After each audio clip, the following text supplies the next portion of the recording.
Welcome to the Dug in a Pub podcast, where I share thoughts, stories, and conversations about my life and my journey post-suicide attempt. I'd like to begin with a fact. So pull up a stool and let's see if we can change the world. I'd like to begin with a fact.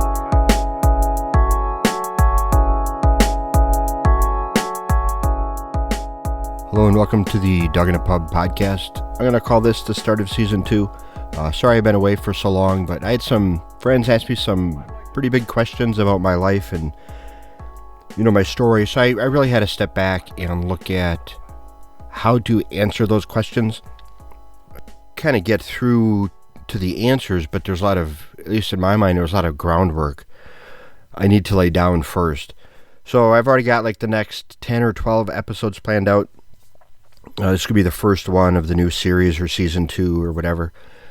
So this episode, I'm going to go through basically my childhood and my life up to the point where my former wife told me the marriage was over. The episode after that's going to cover from that period, from when she told me the marriage was over to the night I tried to commit suicide. And then the next episode is going to cover like the first week, maybe 2 weeks after I woke up. And then I'm going to go in a little bit more into depth about my basic philosophies of life, the way I've rewired my brain, the way I used to think, which I'll talk about more in this first episode, and kind of go into how I approach life now and stressful situations and different things to try to help to see if I can spread some of that around, see if I can help anybody. I've had enough people tell me that my podcast has helped that I really want to get back on this wagon. So without any further ado, here comes the first episode of Season 2.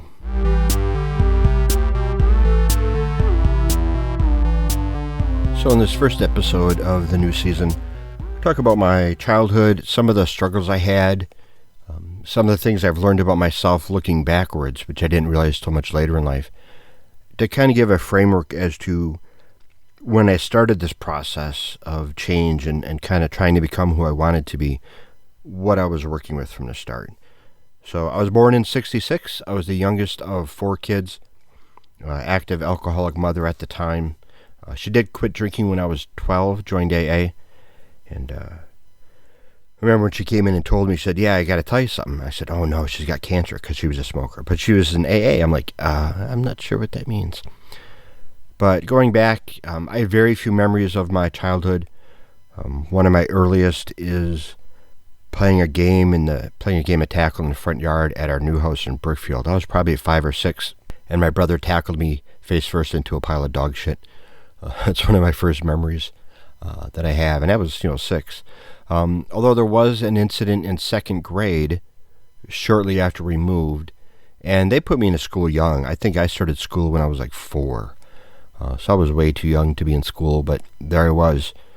Remember in 2nd grade, in Mrs. Marish's class at Dixon grade school, some kid was doing something. I don't know what led to it or precipitated it, but I did turn around and stab him in the shoulder with a pencil, like straight up and down, like straight down into his shoulder.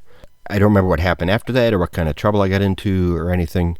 I was held back in the 4th grade because I was quote unquote too immature to be passed on to the 5th grade. But it was later in life, after my son was diagnosed with Asperger's, that I started to look back at my life and the things I went through and the challenges I had. The anger issues I had, the complete inability to deal with change, that I kind of looked back at my life and went, holy crap, I've got Asperger's too. I think a little more mild than my son and definitely more mild than other people I know. But I certainly had aspects of Asperger's in my personality and in my life that led to my struggle. I was always the odd kid out. Remember one time, should I change names to protect the innocent? But if they did it, are they innocent? I remember one time, some kids at school, one of them came to get me to bring me into a homeroom. And as I walked into the homeroom class, Tim Groff was kneeling next to the door. And when I walked through behind, I'm not sure who was leading me in. It might have been Chris Cafaro. Anyhow, but maybe I shouldn't be using names. I could get sued for libel for something that happened when we were, 10. But But these people are all forgiven. I bear no ill will towards them. Children are horrible, horrible creatures to each other. But as I walked into the classroom, he hit me full force right in the yarbles, dropped me to the floor. Of course, I was crying. But, that's kind of the way I was treated at school was because I was different, because of the way my brain worked at that point in time. My ability to interact socially and to pick up social clues and to interface with the world was really bad. I spent so much time in my own head, just fantasizing about everything and everything that wasn't what was going on. I did okay in school until 7th grade. I think I did okay. But 7th grade, I met my buddy Doug, who, not like split personality, but actually a guy named Doug. And he introduced me to paperback books. So first time through 7th grade, not only did I fail, I failed spectacularly, like F's across the board. But I was reading a paperback book every 2 to 3 days. I was getting beat up a lot until one of the guys who was often beating me up, he jumped on my back, and I actually fought back for the first time. I was flailing elbows back at him and hitting him, and that was the last time they beat me up. I don't encourage violence, but that certainly changed the tone in junior high when I fought back for the first time. Granted, I was antagonistic when I would see the people that didn't like me. I would go out of my way to say good morning, say hello, which of course just irritated them to no end and made it even worse for me. But, we are often our own worst enemy. So yeah, that was 7th grade. So I did 7th grade twice and 4th grade twice. And I graduated high school when I was 19. So a little late, but I started 2 years early. I should have graduated when I was originally 84. 85 probably would have been a better year for me to graduate if they would have started me later. I'm not sure how much of a difference it would have made. I can't imagine I would have matured much between the ages of 4 and 5 to have started school and been in a better place. And then high school, I called myself a weird. I had friends who were jocks. I had friends in theater. I had friends in band, but I wasn't a member of any of those groups. But that's when I really started to develop some friends other than my buddy Doug, who came over. But, everybody was a year ahead of me now because I failed 7th grade. So all my friends were now a year ahead, so I was kind of lagging behind everybody. And, when they went off to college, I was still finishing high school. I did briefly date a girl in high school, and my ability to understand social things made it so awkward because I didn't understand. This is all looking back in hindsight. If she wanted me to kiss her or something, she had to initiate because I didn't understand social cues. I didn't understand that, if she gave me that look or she put her hand on my arm or whatever, in order for me to touch her the first time, she took my money out of her wallet and put it in her bra and said, if you want it back, you have to go get it. And that freaked me out, man. I mean, it's like, what do I do? What do I do? I wanted to run home screaming, but I didn't. But yeah, so I was, like I said, I was very socially awkward. I think it got a little better in high school, but not a lot. If somebody talked to me, I thought they wanted to be my friends. If a girl talked to me, I thought she wanted to date me. I spent so much time inside my head, inside paperback books.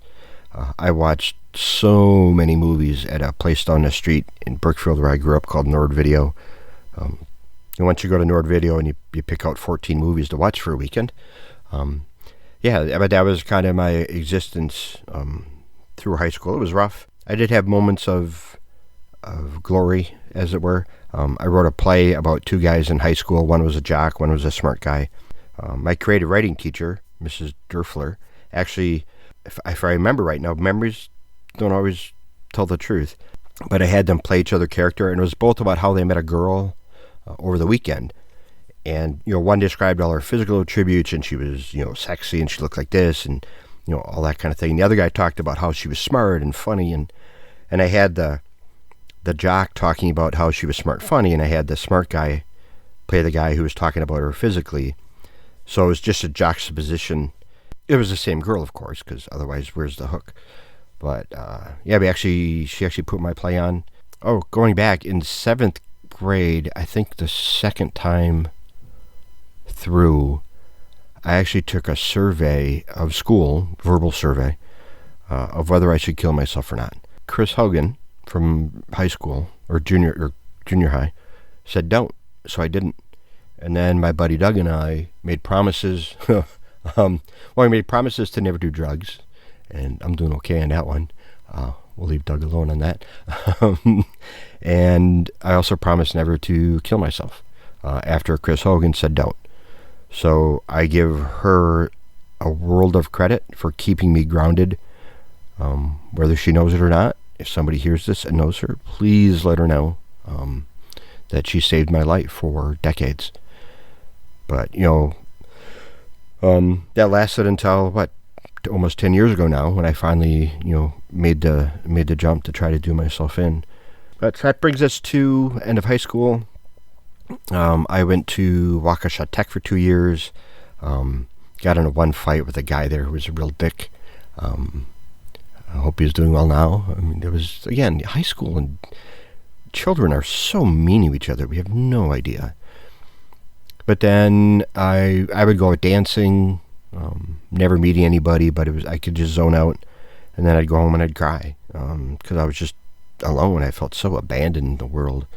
But, I kept going because I had made those promises to never do myself in. I thought about it all the time, but I was never going to do it because I gave my word, and I like to be a man of my word. Dated a little bit, very little. Up through Brett, I think I've dated 8 women. So then I met my former wife, first redhead that would date me, so I had to marry her. We dated 11 months, got married. Everything was great. We had kids. She had really bad postpartum depression, so we struggled through that. And then, just like I've said before, just over the years, we became more like roommates than husband and wife. And I wasn't ready to get married when we got married. It was stupid. I was not in a headspace to do it, but we did it because we thought we were in love, and yada yada yada.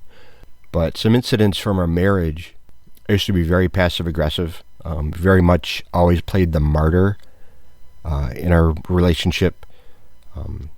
Again, couldn't read social cues to save my life.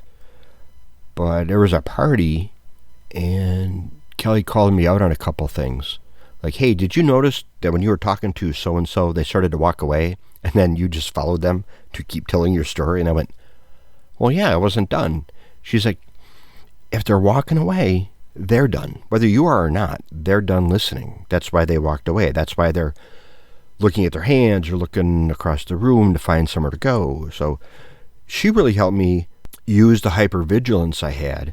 And I think the hypervigilance I have or had comes from that little bit of Asperger's that I have. So I was able to really start examining my own behavior from the inside, and then almost interrupting it, like being a conductor, seeing myself go down the road and go, wait, nope. See what they're doing. They're looking over there, or they're starting to fidget.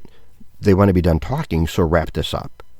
So I learned over the years, and same with being passive aggressive.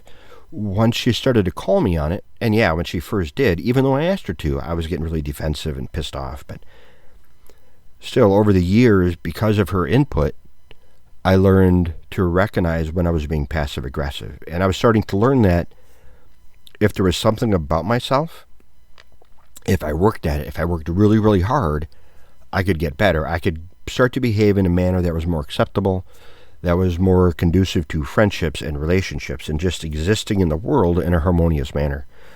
Some examples of my resistance to change. My buddy was supposed to pick me up. This is probably early high school, and he was supposed to pick me up at like 7 o'clock, and it's like 7:02, and I'm livid. I had a bunch of coins in my pocket. I grabbed them and I threw them at the wall, and a lot of them stuck in the wall because they landed on edge. I mean, I would get these violent outbursts because I lived so much in my head, and I would plan everything that was going to happen. And of course, since nobody was in on the plan, it never went that way. So I was always angry, just like the Hulk. What's your secret? I'm always angry. And I was angry for 30 years of my life, Well, maybe 20, 25. But there was always this anger in me that was just ready to tip. And I would go from being apparently fine to irrationally angry. in a heartbeat because I internalized it all and no one knew what was going on. I never shared my plans with anybody, but no one ever lived up to them because they didn't know. There was a time we went sailing with my former wife's family, and we had a plan. We were going to do this, and then we were going to do that, and then we were going to come home, and so we had a plan, and I was, in my brain, that's the plan. Well, all of a sudden the plans changed, and I was like 35 when this happened. Well into my adulthood, and all of a sudden, instead of doing, ABC, now we're doing, 1, 2, 3, 4, and I was irrational. I was livid. I was bright red. I was pissed off. How dare somebody do plans that don't already exist in my head? What the hell's going on here? This isn't right. Boy, that was a real wake-up call for me, to realize that at that age that I could be so resistant to change. That change was unbearable for me. And it got better after that. Not great, but better. And it was, again, one of those things that, change is the one constant in the world, and to really internalize that and accept that. So, those are some of the really big moments. But, a typical guy, a girl would talk to me. I think she loved me. And that we were going to spend our lives together. Really bad self-image all the time. Really, I didn't like myself. I didn't like the fact that I didn't have hair. I didn't like the way I dressed. Just yada, yada, yada. I would go out of my way to be, I don't know if I want to say offensive, but I would go out of my way to stand out. That way, if people got mad at me or didn't like me, I could blame them. But I would push people to not like me intentionally as a defensive mechanism. If I make sure they don't like me from the beginning, they won't like me and then not like me. So I'll just make sure they don't like me at all. So that was another behavior that I had, a defense mechanism that I developed and internalized over the years to try to keep myself safe. But sure, I was safe, but I was completely alone and isolated, which is not a good combination. I'm trying to think if there's any other, kind of base groundwork that I wanted to lay down. I know some of the big catalysts for my change, of course, the marriage ending, and what happened with that, and realizing how, I had known I was unhappy for a very, very long time. I just wasn't willing to do anything about it. I should have. I could have. I certainly don't have the kind of relationships or the constraints in my life that a lot of people do when they try to make change. I had a wife and 2 kids. I had a decent job. If I wanted to make a change, I probably could have. I know at one point I'd talked to my sister Lynn about leaving my wife and kids because I was so unhappy. But, I chickened out. Like, I know this. Change is hard. I'll just stick with what I know and struggle through it till my son's 18, and then we'll get divorced. My former wife, she's the one who got brave first and said the marriage should end. And I know she had talked to some of her family and friends about it. And her big concern was that if she ends the marriage, I was going to hurt myself. Boy, was she right. But again, not her fault at all. It has nothing to do with her. Me trying to hurt myself has nothing to do with her. That's all on me, and I've told her that many, many times. If somebody tries to kill themselves, there's only one person to blame in that situation. One and one only. Now, their mental capacity might be diminished, and their rationality might be diminished, but you can't control someone's internal dialogue and internal perceptions to the point where you can keep them from doing things. I want to make sure I get that out there right away. But yeah, it's kind of the base. I think of where I was. Yeah, unhappy marriage. We were married for 19 and a half years. It started out great, but over the years it got, like I said, we were both unhappy. Yeah, it's too bad because I love her to death. She will always be one of the most important people in my life. Got to spend Thanksgiving with her and her boyfriend and my ex-laws, which was awesome. It was great. They're just great people. I'm very fortunate that way that I get to hang out with my former wife and her family and my family. When you get divorced, you don't just lose the person you were married to. You tend to lose the entire family. So very fortunate that I have all those people back. So that was a little segue there. But yeah, so the night, leading up to the night she told me, we were upstairs in the bedroom folding clothes. Kids are downstairs. I was on my side of the bed, and she said, I can't do this anymore. And I'm like, fold clothes? And she's like, no, the marriage. And I was like, oh. Well, okay. So I finished folding my clothes, and I said, I guess I'll go get dinner for the kids. And then I fell apart later. But she said she had tried to talk to me about that several other times in our marriage earlier on, but, I just didn't want to hear it, so apparently I didn't. I don't remember those, which makes sense, but if she tells me she did, I'm going to take her at her word, knowing how my brain worked and how resistant people are to things they don't want to hear. So yeah, that was then I went downstairs and made dinner, and, because we weren't telling anybody yet. But yeah, I tried to take care of the kids, and I slept on the couch. And I think she went over to her friend's house that night, if I remember. And then she came back in the morning. But yeah, that was, so there we go. That's 44 years of my life, in a little tiny nutshell, so to speak. But yeah, I just kind of want to tell you some of the bigger events in my life that kind of shaped me. Trying to think if there's anything else, but no, those are really it. That's just kind of who I was. I was very judgmental. I used to listen to Rush Limbaugh and Mark Belling. I was all America, fuck yeah. I was pro Second Amendment. I'm like, yeah, everybody should own guns, and very much, pull yourself up by your own bootstraps. And if you're poor and you don't like your situation, it's your own damn fault. I was a terrible human. I was. Looking back at it, I was not a good human. Now I know better. I like to think I've improved dramatically. But yeah, I guess that's the other thing to talk about, is what my political views and social views were. Yeah, I didn't like either party, but I was very much behind the flag, and how dare you burn the flag, and yeah, I was all gung-ho on America, man. And that's changed too. Very much blame people for their own situations, where most of the time their situations have nothing to do with themselves. It's just where they are and where society has put them. So yeah, I think I'll wrap it up. So that's kind of the background that I want to lay down, is who I was, where I started from, up to the point my former wife told me the marriage was over. Like everybody, I struggled, but I had it easy. I know a lot of people that didn't have it nearly as easy as I did. I'm a middle-class white cis male. I am the epitome of privilege, truly. And I know that, and I understand that, and I work to educate people on just exactly what white privilege is, and that we have to do what we can to minimize it and to try to fix it. So I think that's it. I think I'll wrap it up. So yeah, next episode, I'm going to talk a little bit more about what happened the night she told me, and what happened from that night up to the night I actually tried to kill myself. So I don't know if I should say trigger warning, but next episode is going to be all about the deed, all about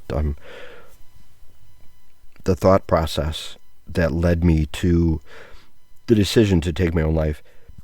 So yeah, that's episode 2. And then episode 3 is when I wake up, and how I started to move towards where I am now. It was 10 years ago I started this, 9.5. So again, thank you for listening. Be yourself, take care of yourself. Always put your own oxygen mask on first. Yeah, we're our brother's keeper. We got to take care of each other. We got to watch out for each other. Life. I should do an episode of all cliches. Although I do think I can probably sum up rules for life in probably a pamphlet, like 15, 20 really well constructed sentences that say, live by these rules and life will be golden across the board for all humans. But the ego gets in the way, and that'll never happen.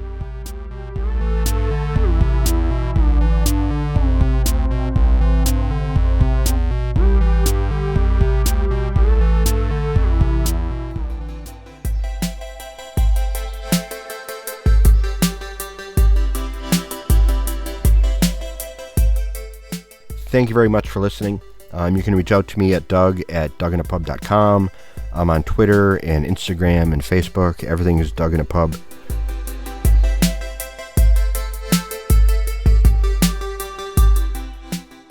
So yeah, here I am trying to fix the world from my own closet. Love you all. Bye-bye.